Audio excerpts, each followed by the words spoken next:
আজকে MSc nursing এর 2023 এর কোশ্চেনগুলো আলোচনা করব। স্টার্ট করছি। Number 1, A teratogenic action is, প্রথমে জানতে হবে হোয়াট ইজ টেরাটোজেনিক অ্যাকশন, যেটা হচ্ছে ডিউরিং প্রেগন্যান্সি যদি কোনো মেডিসিন বা কোনো কিছু যেটা বাচ্চার উপর, ফিটাসের উপর হার্মফুল এফেক্ট করবে, that is called a teratogenic action.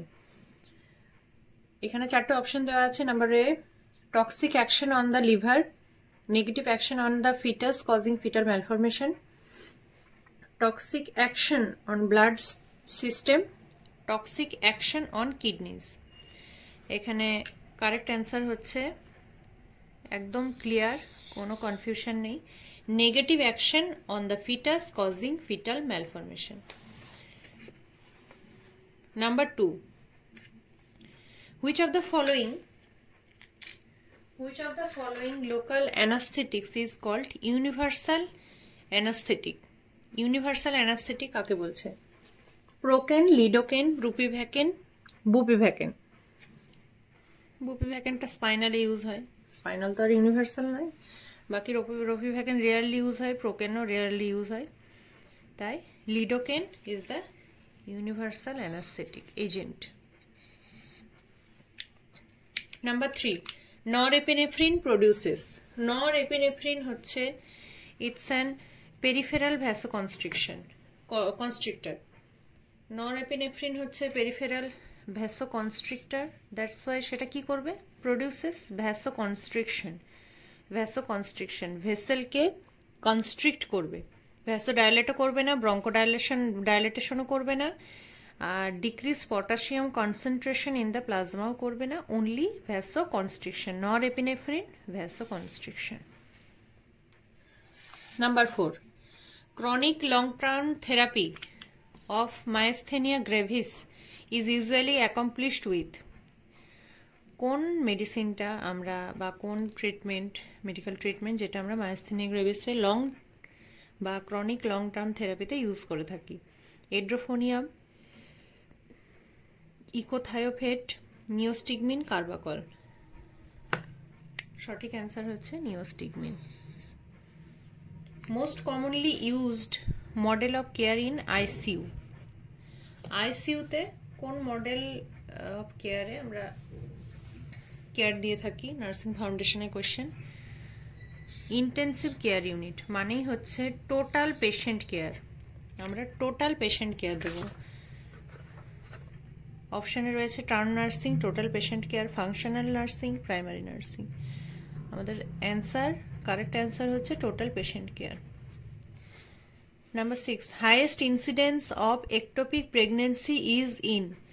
Ectopic pregnancy আগে আমরা জানবো যে একটোপিক প্রেগনেন্সি কাকে বলে, যেটা হচ্ছে ফ্যালোপিয়ান টিউবের মানে প্রেগনেন্সি আসছে অবশ্যই, কিন্তু ইমপ্লান্টেশনটা ইউটেরাসের ভেতরে না হয়ে অন্য কোনো জায়গায় হচ্ছে, মানে ইউটেরাস ছাড়া অন্য যে কোনো জায়গায় হলে সেটাকে আমরা বলবো ectopic pregnancy.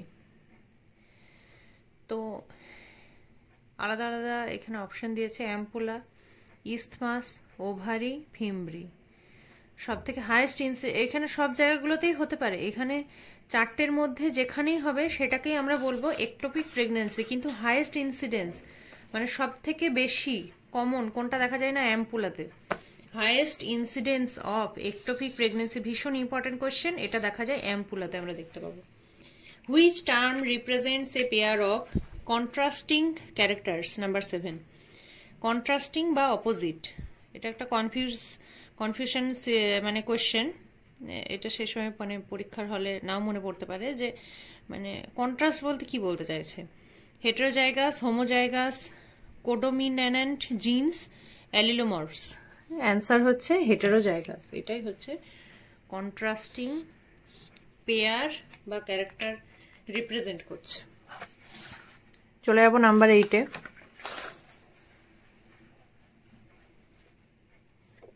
Most crucial phase of group dynamic. এই যে চারটে অপশন দিয়েছে, চারটেই কিন্তু গ্রুপ ডাইনামিকের ফেজেস, কিন্তু তার মধ্যে মোস্ট ক্রুশিয়াল হচ্ছে অ্যাডজর্নিং। অ্যাডজর্নিং হচ্ছে most crucial phase of group dynamic. Adjourning, sorry. Number 9, false harmful written report is called. এটা ফান্ডামেন্টালসের আন্ডারে, এথিক্সের যে চ্যাপ্টার আছে তার আন্ডারে যে ব্যাটারি রয়েছে, ব্যাটারির আন্ডারে এটা পড়ছে এই টপিকটা। লাইবেল, স্ল্যান্ডার, টর্ট, ফেলোনি, এগুলো সবই চারটেকে বলছে ব্যাটারি, মানে হচ্ছে আমরা আনএথিক্যাল যদি কিছু কাজ করি। তাহলে ফলস হার্মফুল রিটেন রিপোর্ট সেটা হচ্ছে লাইবেল, দ্যাট ইজ রিটেন। এইটারে যখন ওরাল ভার্সন হবে, মানে ফলস রিটেন রিপোর্ট বলতে আমরা যেটা বলি যে একটা ভুল তথ্য কারোর সম্বন্ধে লেখা, লিখিতভাবে প্রকাশ করা, সেটা হচ্ছে লাইবেল। কিন্তু যখন আমি মুখে একটা কথা আমরা বলছি যে সেই মানুষটি এই কাজ করেছে, একটা ফলস ইনফরমেশন আমরা চারিদিকে বললাম, দ্যাট ইজ কল্ড টর্ট, ভুল কথা, বেঠিক একটা স্টেটমেন্ট দেওয়া। When weight of a number 10, when weight of a person is recorded as 61 kg, the type of data is expressed as. Nursing রিসার্চের কোশ্চেন, এই ডাটাটা 61 কেজি, এটা কি রকম ডাটা, কি হিসেবে এক্সপ্রেস করা হয়েছে? অ্যাট্রিবিউটস না discrete data, dichotomous data or continuous data? Answer is attributes. Standard deviation number 11, standard deviation, এগুলো নার্সিং রিসার্চের question. Standard deviation is a measure of central tendency, range, deviation from mean value or skewness? Answer is deviation from mean value. Standard deviation is a measure of deviation from mean value. Number 12, when the value of r is -1, the correlation is. এটা একদমই মানে এগুলো আলাদা করে solve করার কিছু নেই, এগুলো পুরোপুরি মুখস্থর উপর, এগুলো বোঝার কিছু নেই, এটা নার্সিং রিসার্চের পার্ট। এটাকে বলছে পারফেক্টলি নেগেটিভ। -1 যে ভ্যালু, এর কোরিলেশন হচ্ছে পারফেক্টলি নেগেটিভ, না নেগেটিভ, না পজিটিভ, না perfectly positive, this is perfectly negative.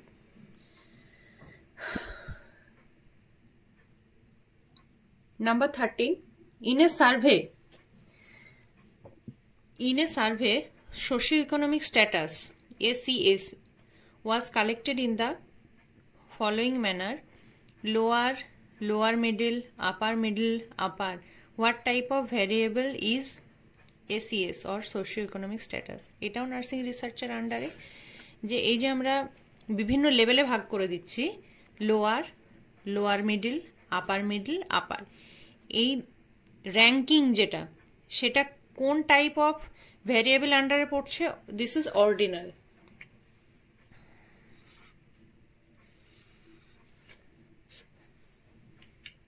Number 14, most frequently observed value in a series of observation is known as.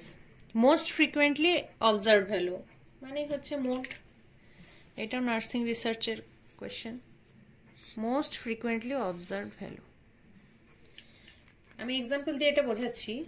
যেমন একটা আমি সিরিজ লিখছি, 1 2 2 3 3 3 4 5 3 3 7। তাহলে এই যে সিরিজটা আমি লিখলাম, তার মধ্যে মোস্ট ফ্রিকুয়েন্টলি অবজার্ভড ভ্যালু কোনটা হচ্ছে? 3টা, 1টা 2টো 3টে 4টে 5টা ভ্যালু দেখতে পাচ্ছি একটা নাম্বার 3 এর, কিন্তু বাকিগুলো 1টা 2টো, এর থেকে কম আছে। তাহলে এই প্রসেসটাকে বলছে মোড, মানে মোস্ট ফ্রিকুয়েন্টলি এই সিরিজের মোড হচ্ছে 3, মোস্ট ফ্রিকুয়েন্টলি অবজার্ভ ভ্যালু, এটাকে বলছে mode. Number 15, bedside performance of a student clinical nurse can be ideally assessed by. Bedside performance, একটা স্টুডেন্ট যখন একটা ফিল্ডে গিয়ে কাজ করছে, সেটাকে অ্যাজ এ টিচার বা অ্যাজ এ পার্টনার যদি আমি তাকে অ্যাসেস করতে চাই, তাহলে কিভাবে আমি সেটা অ্যাসেস করতে পারবো? অনলি অন চেকলিস্টের মাধ্যমে। তোমরা দেখবে যে হ্যাঁ, অপশনগুলো বলে দিই: checklist, anecdotes, rating scale, peer review. Anecdotes আলাদা জিনিস, রেটিং স্কেলের মাধ্যমে আমরা রেট করছি কে কত ভালো করেছে, কিন্তু একটা স্টুডেন্টের, এখানে বলেছে এ স্টুডেন্ট নার্স, তার আমরা বেডসাইড পারফরমেন্স অ্যাসেস করছি। আমরা কিন্তু অনেকগুলো স্টুডেন্টের মধ্যে করছি না, অনেকগুলো স্টুডেন্ট হলে আমরা রেট দিতাম যে এ ভালো করেছে, এ তার থেকে ভালো করেছে, এ তার থেকে ভালো করেছে। পিয়ার রিভিউ মানে অনেক স্টুডেন্ট রয়েছে, তারা রিভিউ দেবে যে ও কেমন কাজ করেছে। কিন্তু এর সঠিক অ্যান্সার হচ্ছে চেকলিস্টের আন্ডারে কি থাকছে না, অনেকগুলো অপশন থাকছে, যে 1, 2, 3, 4, তার মধ্যে বক্স করা থাকছে যে ইয়েস নো বা 1, 2, 3, 4 মার্কস দেওয়া থাকছে যে এর আন্ডারে, যেমন ক্লিনলিনেস। এখানে যদি বলি আমি ক্লিনলিনেস, তাহলে ক্লিনলিনেসটা ও কতটা মেনটেন করেছে অ্যাজ এ বেডসাইড পারফরমেন্সে সেই পেশেন্টটার ক্ষেত্রে। একটা পেশেন্টের হিসেবে যদি ধরি, সেই স্টুডেন্টটা সেই পেশেন্টের এগেনস্টে অ্যালোকেটেড রয়েছে, তাহলে সে কতটা ভালো কাজ করেছে। নাম্বার 1, 2, 3, 4 যদি আমি মার্কস দিই, তাহলে ও কত নম্বর পেয়েছে, হয় 3 দিলাম তাকে আমি। আচ্ছা, ক্লিনলিনেস। এবার হচ্ছে বেড মেকিংটা কিরকম করেছে সেটাতে নাম্বার দিলাম। তো এইভাবে আমরা একটা স্টুডেন্টের আমরা পারফরমেন্সকে আমরা অ্যাসেস করতে পারছি যে সেই স্টুডেন্টটা কিরকম কাজ করছে। বেডসাইড পারফরমেন্স, তার পারফরমেন্সটা আমরা চেক করছি বা অ্যাসেস করছি কিসের মাধ্যমে? Checklist.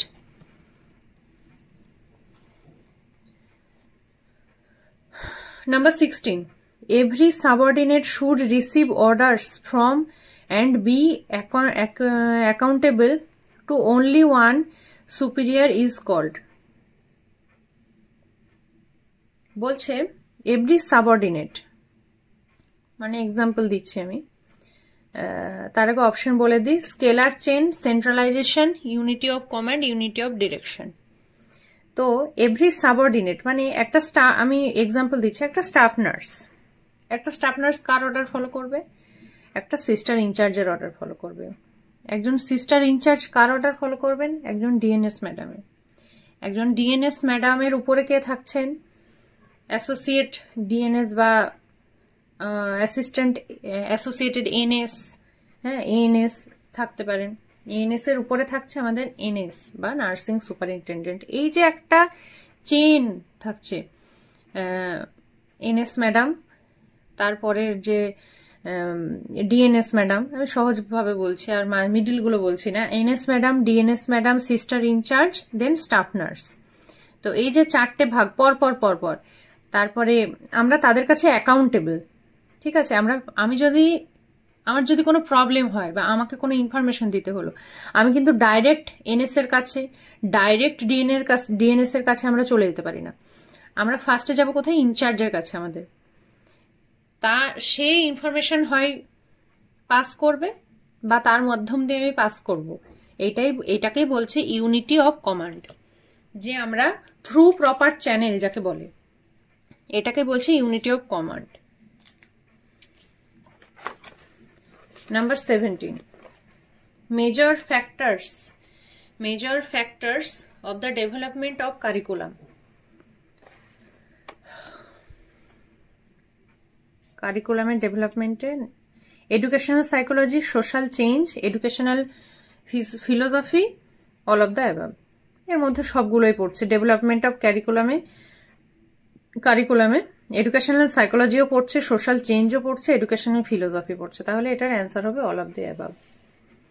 অ্যানিকডোটাল record means, anecdotal record কাকে বলছে? ওই যে একটা অপশনে ছিল, আমি দেখাচ্ছি, যে আমরা একটা স্টুডেন্টের কিভাবে অ্যাসেস করব পারফরমেন্স, সেখানে একটা অপশন ছিল অ্যানিকডোটস। সেটা নিয়ে আবার কোশ্চেন করেছে 18 নম্বরে। অ্যানিকডোটাল রেকর্ড কাকে বলছে? না, factual description of an event, factual description of multiple events, record analysis of an event আর ডেসক্রাইবড ইন স্পেসিফিক প্রোফর্মা। তার মধ্যে অ্যানিকডোটাল রেকর্ড কাকে বলছে?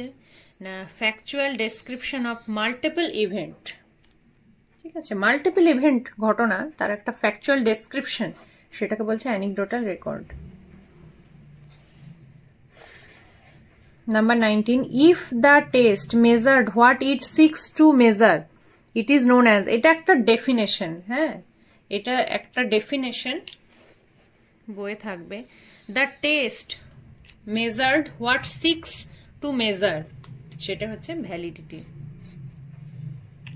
মানে এমন একটা টুল যেটা একটা টেস্টে যাচ্ছে, যেটা তার সেইটাই তার টেস্ট করার কথা, অন্য কিছু সে টেস্ট করবে না। মানে একটা বিপি মেশিন বিপি চেক করবে, অন্য টেম্পারেচার বা পালস এগুলো দেখাবে না। সেটা